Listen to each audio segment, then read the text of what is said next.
ഇന്നത്തെ യാത്ര നമ്മുടെ സാമ്പ്രാണിക്കൊടിയിലോട്ട് പോകാൻ പ്രത്യേകതരം ബോട്ടൊക്കെ ഉണ്ടായിരുന്നു. ഈ പ്രത്യേകതരം എന്ന് പറഞ്ഞത് ഈ ബോട്ടിന്റെ പേരെന്താന്ന് എനിക്ക് വന്നവരും ഇതുപോലത്തെ ബോട്ടിൽ കയറി അപ്പുറത്തൂടെ പോകുന്നുണ്ട്. വെള്ളത്തിലെടുത്തിട്ടപ്പോഴേ അമ്പിളിയമ്പീരെ പോക്ക് കണ്ടോ.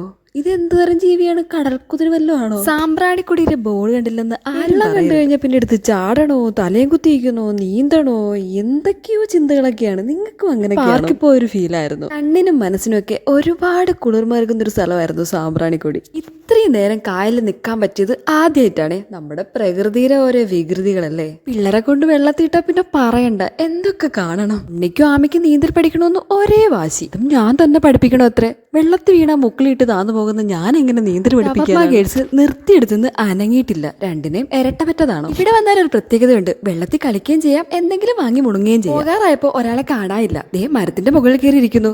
ലിജി ചേച്ചി ഇല്ലെങ്കിൽ ടൂറ് എന്തോ പോയ അണ്ണാനെ പോലെ തോന്നും.